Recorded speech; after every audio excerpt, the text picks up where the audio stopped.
We're going to take a look at a game I played against a friend of mine, and there was a few interesting things that came up in this game. So I am black, and my friend is white. Here we go. We're starting out. Um, okay, so just making some moves here, getting our development. Night out, night out. Okay. Nothing typically terribly unusual. I think this is maybe a little bit passive, but it's fine. So I strike in the center, move another pawn in there. I've got two pieces, the knight and the queen protecting. Comes back, great. Capture, opening up the center. When you open up the center, you get space to move pieces around. I have the option here of capturing that C pawn and giving him an isolated pawn, but that's not necessarily the best thing to do. Or at least the computer thinks it is, but I chose to develop. So it probably is the best. But anyways, not everything is objective when you're playing against humans.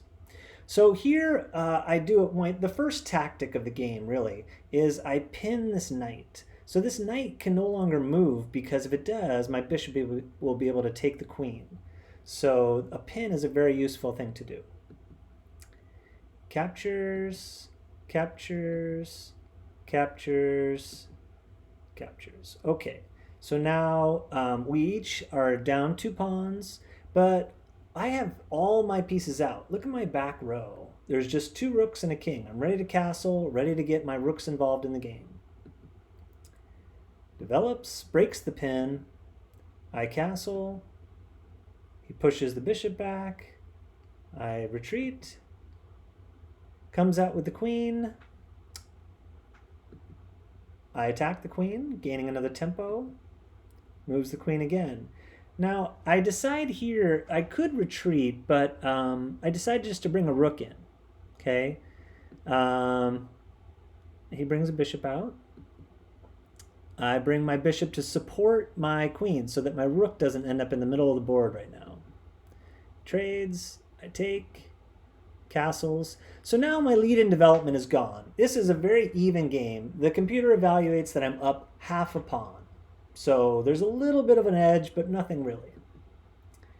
I find a better square for my bishop, attack that pawn. He's got a semi-open file there, meaning his white rook operates not behind any white pawns.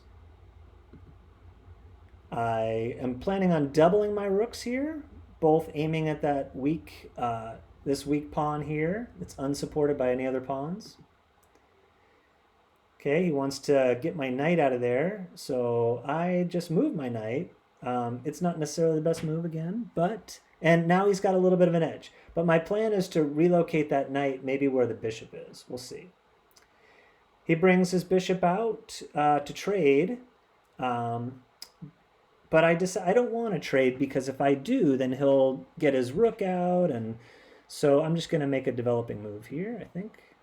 Oh, no, I decide to do this. Okay, so the reason why I do this is so that he will double pawns here. He has to take back with a pawn. So he has an isolated pawn here. He'll have doubled isolated pawns, and he's got an isolated pawn here. So right now, what I'm trying to do is weaken his pawn structure because it's fairly even. So any advantage I can get could tip the scales, and the weak pawn structure is what I'm shooting for. So he captures. Now his pawns can't protect each other on that side. Now I can capture, and so now I'm up an actual pawn, and I need to now double protect because it's double attacked. So bring my other rook over. He doubles up, and so I need to get that bishop out of there. So I come away. And now my hand is kind of forced here. I have to trade off these rooks. I can't move the rooks anywhere that really seems helpful to me. So I trade them off, and I'm like, okay, so he's got 2 bishops. I'm going to have a bishop and a knight, but my pawns are better. So I trade, trade, trade, trade, and now we're down to an end game where I have 3 connected pawns on each side. So the first thing I do is maybe I decide to protect these pawns. The computer's suggesting that I move this pawn here, but I just wanted to take space here and not create any weaknesses there. He comes back. This is kind of a preemptive move to defend against my bishop coming here to do this. So interesting. So I bring my knight to kind of centralize that. And he brings his king here. So now here's where it gets interesting. Now you'll notice black is winning by a little bit, but black is about to take a big lead in this graph here. What I notice is that my knight can come to this square and say check and be attacking the bishop. The problem is that he's got a bishop on that square. So here's where another great tactic comes in. I bring my bishop here, and I'm attacking this bishop. I'm not even defended here. And I'm also attacking this pawn. If he takes, so we can say, if you take, what I will get is I will get that check that I talked about. And then I will get the white bishop, and it will be my knight versus your dark squared bishop. You will no longer have access to the light squares, and I should be able to clean up. But that's not what happened. So here, let's catch up. Where were we? Oh yeah, right. So instead, he doesn't take, he just comes here, hoping maybe that I just really want that bishop, and then I'll trade, but I don't want to trade. I just grab a pawn. He moves the pawn, so it's not attacked. And I do another deflection. Now, the computer says, hey, this isn't very good. Again, right, we're not computers. But my plan is the same thing. If he takes, I am not going to take. I am going to check and grab the bishop. And then this pawn cannot be protected. But anyways, I take, he pushes, I come here to deflect. He takes, I get my check in, I get the piece back, and now it is knight versus bishop. And the computer's saying I'm way up. But there's some interesting things that happen in here. Let me see. So knight comes back, trying to kind of disrupt any attacks on these pawns and try to attack that other white pawn. Comes here. And now I push this pawn 2 squares. So this is interesting because going 2 squares, he can capture me on this very next move and move his pawn right here, as if my pawn was here. And this is called en passant.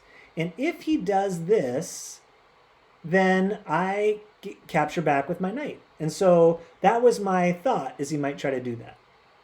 And I think he does do that. So let's see what happened. Knight d5. He comes here. I push. He takes. I take. So now he has no pawns over on this queen side. I have 2 pawns that can go down and become a queen. And on the king side, he's got doubled pawns and an isolated pawn. So now I just have to get one of these pawns across. So moves his bishop out of the way. It was being attacked. And I moved this pawn here for 2 reasons. 1, I want to get my king to come into the game. And 2, I want to take a dark square away from the bishop. Brings a king in. Bring my king up. Brings the king over. Bring my king up. And if I leave my king on a white square, he can never attack it with the bishop.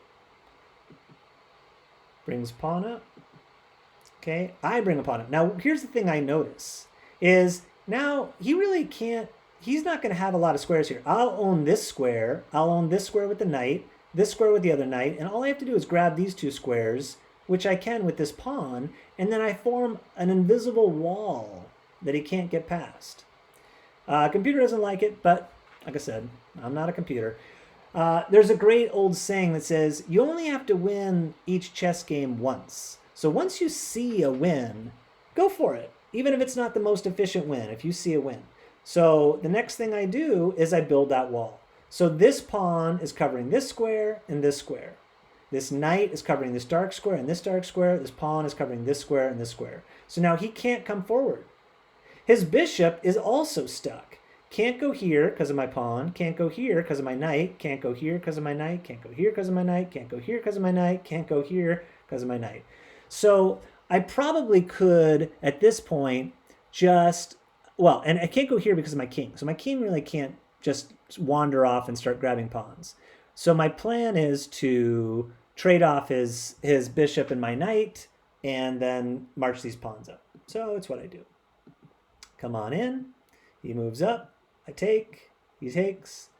And I do this. Now I move this pawn here so that he can't push his pawn and form a connected pass. But these pawns are not connected anymore because this pawn's in the way. He comes here to attack this pawn. I protect it, and I think that he resigns because it does nothing. He can't do anything. So if I come here, for instance, let's see, is it my turn? Oh, I do that. So if he comes here, for instance, I don't have to worry about those pawns.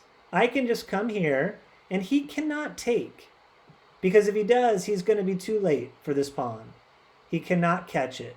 It's just one square ahead at every opportunity. So this game is over. And finally, a queen. So this game featured the tactic of deflection, right? Attacking a piece in a way that makes it move off of its square. And it featured creating weak pawns in your opponent's game. So, hope you learned something.